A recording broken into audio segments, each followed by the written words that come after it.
ABC 10 News at 7 starts now. Firefighters are out in force tonight, making sure that 350-acre brush fire in the East County doesn't get out of control. Good evening. I'm Steve Atkinson. And I'm Lindsay Pena in for Kimberly Hunt. That fire broke out just after 2 p.m. in Pala Mesa, about a mile west of the Pala Resort Casino and Spa. At last report, the fire was 0% contained, but the good news is CAL FIRE says it has a slow rate of spread. And this is mostly a rural area, but evacuation warnings are in place for the people who do live out there. Highway 76 is closed from Horse Creek Ranch to Pala Casino. Right now, there are no reports of any structures threatened, but we will keep you posted on any new developments on our newscasts and on the 10 News mobile app. In the meantime, crews are mopping up tonight after this brush fire that threatened homes this afternoon in Mira Mesa. This broke out near a canyon off Black Mountain and Mercy Roads. Fortunately, those fire crews pounced quickly. People who lived nearby were ready to get out. We had our papers and everything set aside, so we grabbed those and we threw everything in the car. By that time, cops showed up first, and then the fire rescue came. So we just kind of hung out, and we were prepared to just get out as soon as they told us. No one was hurt. No homes were damaged. The cause, though, is under investigation. And these fires come on the very same day when some parts of our county actually saw rain. Look at this. This is what it looked like on the 5 South in Barrio Logan just this morning. You may have also heard some thunder. Our meteorologist Leah Pizzetti joins us now with a look at what's going on out there. Leah. Yeah, definitely a mixed bag of weather. We started with our rain, and now we are talking about these fires burning. Just because we do have this rain does not mean the risk of fire goes away. You can see, though, it is definitely needed. This is tropical moisture. As we look at our satellite and radar right now, we see it's hitting Arizona, it's hitting Nevada, it's hitting Southern California. So definitely much needed rain, but it's not doing too much for San Diego County. Right now, it is mostly moving east, hugging our mountains and our deserts right now. It should dissipate in the next few hours here in San Diego County. And as always, the shift will focus to that continued risk of fire. Winds are not too bad right now, 5, 10, 15 mile per hour winds across San Diego County. Some areas getting up to 20 mile per hour winds. But this is today. The next 7 days, temperatures are going to be warming up even more. Coming up, I'll break down why that fire risk will be increasing in the next few days. All right, thanks, Leah. Just in, it is now official. The recall election for Governor Gavin Newsom will happen. California Secretary of State confirmed today that there are enough valid signatures for the election to move forward. The exact date of the election is still to be determined. The only governor in California history to be recalled was Gray Davis in 2003. Emotional testimony in the courtroom today as a mother and daughter gave their account of the deadly shooting at a South Bay Church's Chicken 2 years ago. ABC 10 News reporter Jeff Lasky was there as the girl remembered that horrifying day. She's 14 now and was very nervous being in court today to describe what happened. And her mother was in tears, remembering how scared she was that her daughter may have been killed.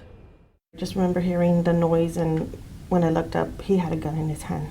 That woman was one of the witnesses called to the stand today at the preliminary trial for Albert Blake. She and her 12-year-old daughter had stopped at Church's Chicken that day to grab food on the way to soccer practice. She stayed in the car while her daughter went in to order. The daughter was waiting for the food when she saw a man come in and go to the counter. What happened when you looked up?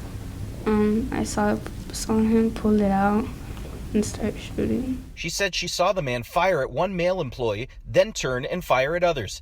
At that point, she dropped to the ground. Her mother was still outside in the car. I heard gunshots, and I looked up and I didn't see my daughter no more. What she says she did see is the gunman calmly walk outside, get in a car, and drive off. Prosecutors say Blake had gone into the Churches a few minutes earlier and tried to use a phony bill to pay. The staff wouldn't take it. Prosecutors say he came back and opened fire. After the killer left, the woman said her daughter ran out. They called 911, and because she works in the medical field, she went inside to see if she could help. And there was just blood everywhere. And I said, "Is everyone okay?" And I just heard like a bunch of people moaning, and somebody said no. One employee, Maribel Ibanez, had been killed. 2 others were also shot. Through most of the hearing, Blake looked down towards his notes, but at one point, he was asked to remove his mask so the witness could identify him. Ms. Martinez, do you recognize that person? I do. How do you recognize him? I remember him. The defense asked both witnesses if they remembered any of the facial features of the gunman. Neither did, just that he was wearing sunglasses, a hoodie, and a Chargers beanie. The hearing continues tomorrow. At the end, the judge will decide if there's enough evidence for a trial. In Chula Vista, Jeff Lasky, ABC 10 News. Also tonight, we are hearing from the man who brought the tortillas thrown at last weekend's high school basketball game. The fallout from that has already cost the Coronado High School basketball coach his job. Our ABC 10 News reporter Mimi Alcala is live, and the man told you the tortillas were supposed to be used for a celebration. Mimi. Yeah, Steve, he told me that the throwing tortillas was a tradition at his alma mater, UCSB. He believes that the coach should not have been fired and deserves his job back. What the heck? Freaking tortillas? For the first time, we're learning more about the man who brought the tortillas to a Coronado High versus Orange Glen High basketball championship game Saturday night. Those tortillas were later thrown at the mostly Latino Orange Glen team, sparking outrage. Luke Cerna declined to do a formal interview, but responded to questions through text messages. Cerna tells me he graduated from Coronado High in 1999 and went to UC Santa Barbara, where tortilla tossing is a tradition. He brought the tortillas to the game and tells me, "Yes, I handed out the tortillas myself before the game. I indicated that they were strictly for use if the team won. I never said anything about flinging them at the other team to either the bench players or the cheerleaders." The Coronado Unified School District Board voted 5-0 to fire Coronado's head basketball coach J.D. LaPerry Tuesday after that heated incident. In a lengthier Q&A session with the Coronado Times, Cerna, who says he's half Mexican, added that LaPerry knew he brought the tortillas and that the two knew each other in Santa Barbara, adding, "He knew as well as me that its intent was to be celebratory." However, LaPerry wrote on Twitter the night of the incident, saying, "Unfortunately, a community member brought tortillas and distributed them, which was unacceptable and racist in nature. I do not condone this behavior." Still, Cerna tells me he believes Coach LaPerry was unfairly fired, and "My concern right now is with Coronado's administration and school board, who colluded together to make JD the scapegoat, so they wouldn't have to truly investigate and learn about what really happened at the end of this game. JD deserves to have his coaching job back." And we did reach out to the district for a response on what Cerna had to say, but they told me they cannot comment on confidential personnel matters. Of course, we'll let you know if anything develops with this situation. We're live in Coronado. Mimi Alcala, ABC 10 News. Look now at our COVID numbers. The county reported another 70 cases while our test positivity rate remained at under 1%. 6 more San Diegans have also lost their lives to coronavirus. That puts our total at a little bit closer to 3,800 now. A mess at Naval Base San Diego. 2 water mains broke on base around 10:40 this morning near the main gate at 32nd Street. Crews spent much of the rest of the day repairing the pipes and restoring water to the buildings that lost it. There are no reports of any injuries. And people who live and work in the city of San Diego could soon be paying more for sewage and water. Today, a city council committee recommended raising sewage rates 4 years in a row, starting with a 5% hike in January. And the committee also signed off on a 2% increase in water rates. The full council will hold hearings on the proposed hikes before voting in September. Starting today, the United States is giving more asylum seekers waiting in Mexico a chance to pursue their claim. Our ABC 10 News reporter Adam Merkusen explains the shift in policy and just how many people it could impact. Another big shift in immigration policy from the Biden administration.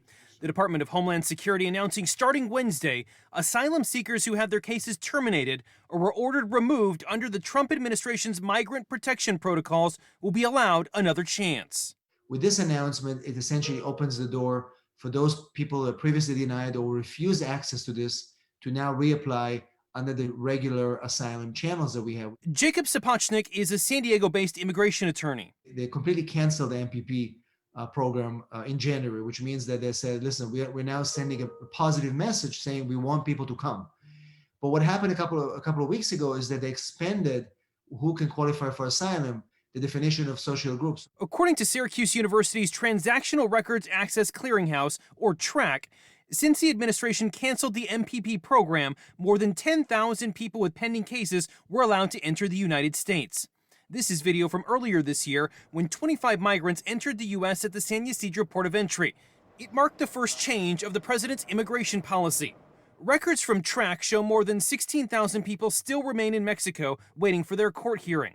While he hasn't commented on the most recent move, Congressman Darrell Issa criticized the White House policy change back in February, saying the MPP established in 2018 worked as intended. Sapanchik says while some may claim the border's now a free-for-all, it's open psychologically saying that we are welcoming immigrants like we used to, but we still have legal processes to make sure everybody will qualify.